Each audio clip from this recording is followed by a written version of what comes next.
Social media content ക്രിയേറ്റേഴ്സിന് ഒരു അടിപൊളി അപ്ഡേറ്റുമായിട്ട് Google വന്നിട്ടുണ്ട്. അപ്പോൾ വീഡിയോ ഫുള്ളായിട്ട് കണ്ടോ. നിങ്ങൾ ഇൻസ്റ്റഗ്രാം, യൂട്യൂബ്, ട്വിറ്റർ, ടിക്ടോക്ക് ഈ പ്ലാറ്റ്ഫോമുകളിലൊക്കെ കോണ്ടന്റ് ക്രിയേറ്റ് ചെയ്യുന്ന ഒരാളാണെന്നുണ്ടെങ്കിൽ ഇനി നിങ്ങളുടെ അക്കൗണ്ട്സ് ഗൂഗിൾ സെർച്ച് കൺസോളുമായിട്ട് നിങ്ങൾക്ക് കണക്ട് ചെയ്യാൻ പറ്റും.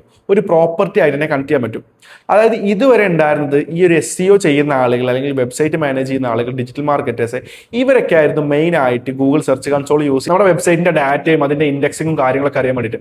അപ്പോൾ ഇനി മുതൽ നിങ്ങൾക്ക് ഒരു വെബ്സൈറ്റ് ഇല്ല എന്നുണ്ടെങ്കിൽ പോലും ഈ ഒരു ചാനൽസ് മാത്രമേ ഉള്ളൂ എന്നുണ്ടെങ്കിൽ നിങ്ങളുടെ ഡാറ്റ അവിടെ നിന്ന് നിങ്ങൾക്ക് അനലൈസ് ചെയ്യാനും എത്രത്തോളം ക്ലിക്സ് കിട്ടി, ഇംപ്രഷൻസ് കിട്ടി, ട്രെൻഡിങ് ടോപ്പിക്സ് ഏതാണ്, എന്ത് സെർച്ച് ചെയ്തിട്ടാണ് ആളുകൾ നമ്മുടെ ഇൻസ്റ്റഗ്രാം അക്കൗണ്ടിലോട്ട് അല്ലെങ്കിൽ നമ്മുടെ വീഡിയോസിലോട്ട് നമ്മുടെ യൂട്യൂബ് അക്കൗണ്ടിലോട്ടൊക്കെ വരുന്നത് എന്ന് കൃത്യമായിട്ട് അവിടെ നിങ്ങൾക്ക് മനസ്സിലാക്കാൻ പറ്റും.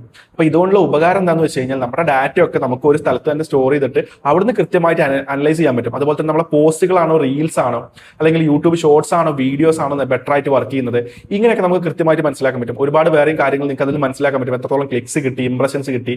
അപ്പോൾ നമുക്ക് കൂടുതൽ കോണ്ടന്റുകൾ ക്രിയേറ്റ് ചെയ്യാനും അനലൈസ് ചെയ്യാനും അത് വെച്ചിട്ട് നമുക്ക് പ്ലാൻ ചെയ്യാനും നമുക്ക് പറ്റും. നമ്മൾ മുൻപൊക്കെ SEO ചെയ്യുന്നതെന്നും നമ്മുടെ വെബ്സൈറ്റിലോട്ട് എന്തൊക്കെ ക്ലിക്സ് ആണ് വരുന്നത്, എന്തൊക്കെ ക്വയറീസ് ആണ് വരുന്നത് എന്നൊക്കെ മനസ്സിലാക്കിയിട്ട് അതിനനുസരിച്ച് നമ്മുടെ വെബ്സൈറ്റ് ഇംപ്രൂവ് ചെയ്യും.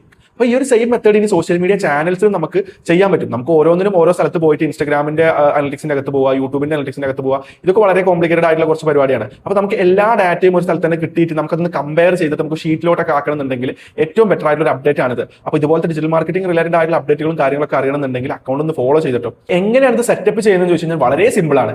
ജസ്റ്റ് ഗൂഗിൾ സെർച്ച് കൺസോളിൽ പോവുക, അതിന്റെ സൈഡിൽ പ്രോപ്പർട്ടീസ് ആഡ് ചെയ്യാനുള്ള ഓപ്ഷൻ ഉണ്ടാവും. ആ പ്രോപ്പർട്ടീസ് ആഡ് ചെയ്യാനുള്ള ഓപ്ഷനിൽ ക്ലിക്ക് ചെയ്ത് കഴിഞ്ഞാൽ അവിടെ ആഡ് പ്രോപ്പർട്ടി എന്നുള്ള ഓപ്ഷനിൽ ക്ലിക്ക് ചെയ്യുമ്പോൾ നമുക്ക് നമ്മുടെ ഇൻസ്റ്റഗ്രാം, അതുപോലെ തന്നെ യൂട്യൂബ്, ടിക്ടോക്ക്, ട്വിറ്റർ ഈ ഓപ്ഷൻസ് അവൈലബിൾ ആണ്. അതിൽ ഏത് പ്ലാറ്റ്ഫോം ആണെന്നുണ്ടെങ്കിൽ അത് കൊടുക്കുക, അതിനോട്ടുള്ള ആക്സസ് കൊടുക്കേണ്ടി വരും. ഇൻസ്റ്റഗ്രാമും അതുപോലെ തന്നെ ബാക്കിയുള്ള പ്ലാറ്റ്ഫോമുകളൊക്കെ യൂട്യൂബിലത്തെ പ്ലാറ്റ്ഫോമുകളാണ് എന്നുണ്ടെങ്കിൽ അതിലോട്ടുള്ള ലോഗിൻ അല്ല എന്നുണ്ടെങ്കിൽ അവർ ആക്സസ് അവർ ചോദിക്കും. അപ്പോൾ ജസ്റ്റ് അത് ക്ലിക്ക് ചെയ്ത് കൊടുത്ത് ആക്സസ് കൊടുത്തു കഴിഞ്ഞാൽ നമ്മുടെ പ്രോപ്പർട്ടി അവിടെ ആഡ് ആയി വരുന്നതായിരിക്കും. ഒരു 48 hours അല്ലെങ്കിൽ 24 to 48 hours നമുക്ക് ഡാറ്റാസ് ഒക്കെ വിസിബിൾ ആയി തുടങ്ങും. അപ്പോൾ നിങ്ങൾക്ക് അനലൈസ് ചെയ്യാം, ബെറ്റർ ആയിട്ടുള്ള കോണ്ടന്റുകൾ ക്രിയേറ്റ് ചെയ്യാം, ബെറ്റർ ആയിട്ട് ഒപ്റ്റിമൈസ് ചെയ്യാൻ പറ്റും. അപ്പോൾ ഇനി SEOന്റെ ഭാഗമല്ല സോഷ്യൽ മീഡിയ എന്ന് പറയുന്ന ആളുകൾക്ക് ഈ വീഡിയോ നിങ്ങൾ ഷെയർ ചെയ്ത് കൊടുക്കാൻ മറക്കണ്ട.